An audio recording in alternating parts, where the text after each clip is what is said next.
Hey everyone, Arun this side. So today I am here with the English language video for the ICSE student. In this video we'll see the writing tips for each part of the English language paper. So invest your 10 minutes in this and you will not regret your 10 minutes. So let's start. The type of composition that we have in a paper are of 5 types: the story, the argumentative, the descriptive, narrative, and the photo based, I should say. You are not advised to attempt the story based and the photo based strictly. Don't have to attempt, and keep that in mind. The golden rule that you have to follow while writing the composition is CEE: content, expression, and error.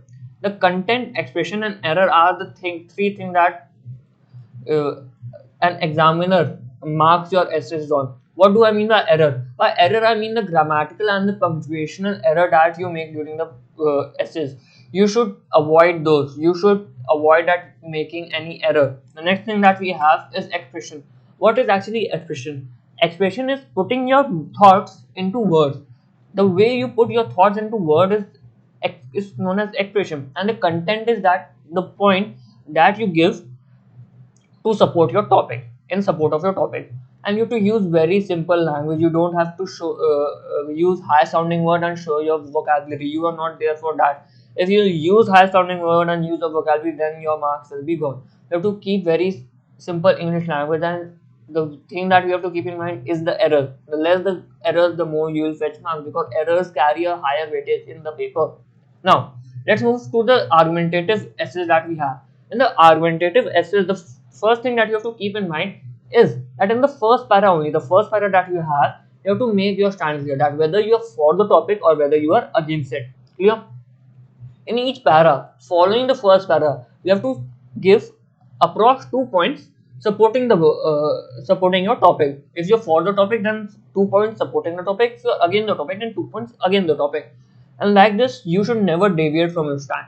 You should never give a point that is against your stand. That will cut your marks. That will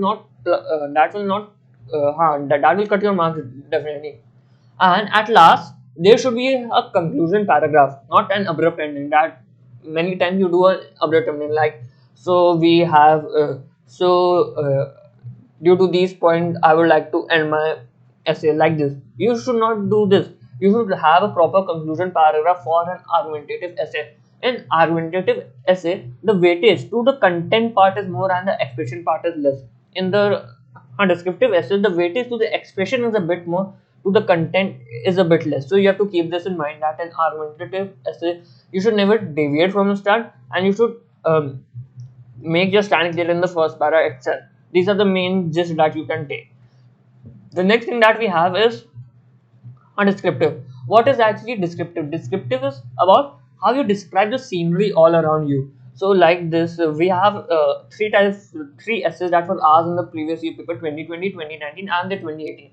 So while reading all the three, the main thing that all the three are trying to tell you is how was the scenery around you. Like in the first, you can see that what are the sights, sounds, smells, and the feeling that you associate with your favorite time of the day.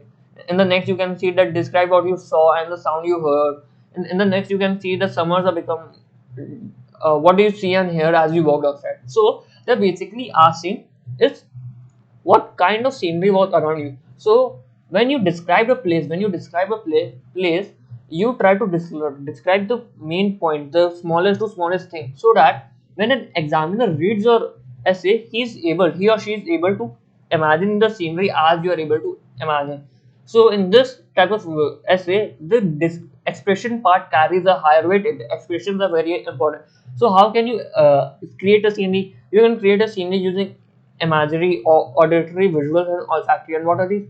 Imagery means use of a certain object to show, or auditory means the sound of certain thing. Visuals means certain action that has been conducted. Olfactory means smell or smell. So in this way, an examiner will be able to imagine the whole scenery in his head.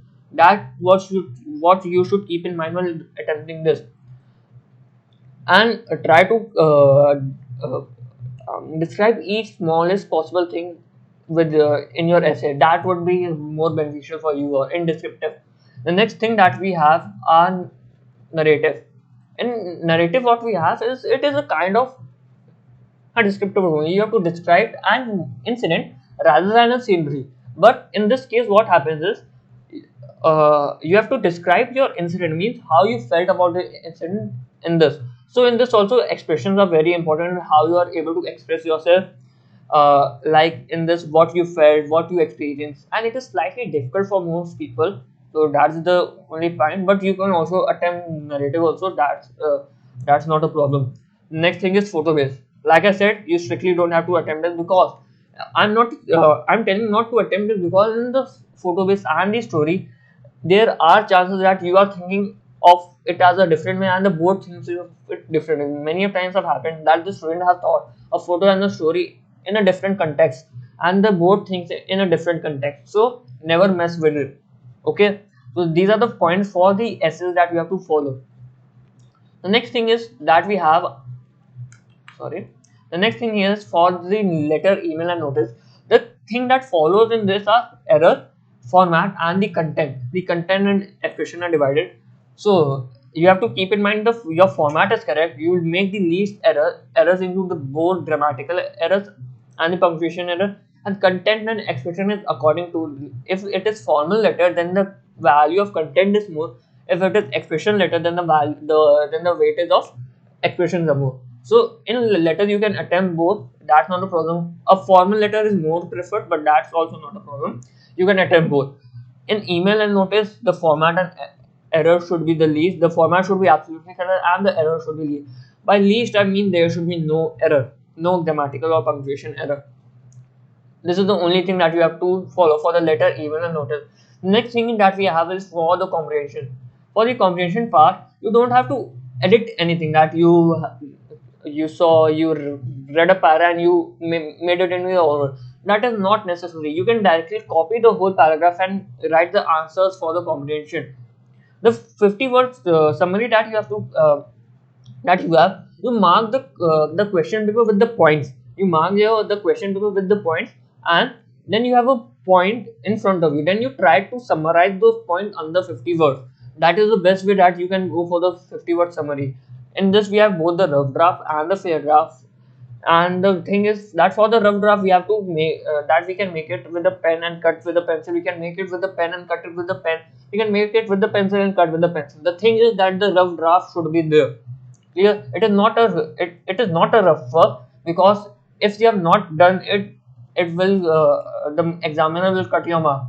Writing the rough draft don't fetch you mark, but not writing will definitely cut your marks. For the grammar portion that we have, the total English is the golden book. The total English for the classes 9th and 10th. You have to attempt each and every specimen paper given in that, word by word. You have to attempt all the grammar portion in that. And for the answer that many of you don't have the answers, a YouTube channel on YouTube has uploaded all the answers for the total English for the 2021. I have given its link in description box, so you can check the answer from that. Now the thing is that how should you practice these all things that I have just told you. So for these, attempt the last 5 to 6 years papers, then go for the sample papers, the model papers that we have. And I personally did the Oswald paper, so I can only recommend that. So you can go and solve the Oswald sample papers. If you want to buy, the link is there. You can go and buy. So another thing is that while attempting the papers, that what you should keep in mind. The reading time, the starting 15 minutes is the most important time for you all. The starting 15 minutes is the most important time. In starting 15 minutes, what you have to do is, I am telling you that you have to write the points for the composition. It is on your screen, it is written in a manner. You have to follow that manner only. The first thing that you have to do is write the points for the composition that you are attempting at the back of the paper. You write it with pen, pencil, that would not be a problem. The next thing that you do is read the comprehension one. You don't see the letter and notice email right now. You go and read the comprehension one. The next thing you do is read the grammar portion once and attempt it in your head. Note it, attempt it in your head. Don't write it there. Clear? Now you go to the letter, notice and email part. You read the letter, you decide what type of letter you want to attempt, and you write the point, and you think for the points of that. Don't write for the points, and in notice and email you read and think for the points of that. Clear? So this is the way that you did. If after this your time is left, then what you have to do, you have to mark the answers for the question of the comprehension. Go to the comprehension part, read the question and attempt, and slightly mark the question answers for that on the question paper itself. That will not be an issue. And for the essays, elaborate the point that you wrote in your head, the point that you have earlier written down. Elaborate on those points in your head. So this is the way that you should attempt the paper, and this will help you. And I hope that you have not regretted your 10 minutes. So if you have not regretted your 10 minutes, give the video a thumbs up, subscribe to our channel if you're not done till now, and share with your friends definitely and help them. So आज के लिए इतना ही. It's all for today. I hope you liked it. So चलते हैं. Bye bye. Good night.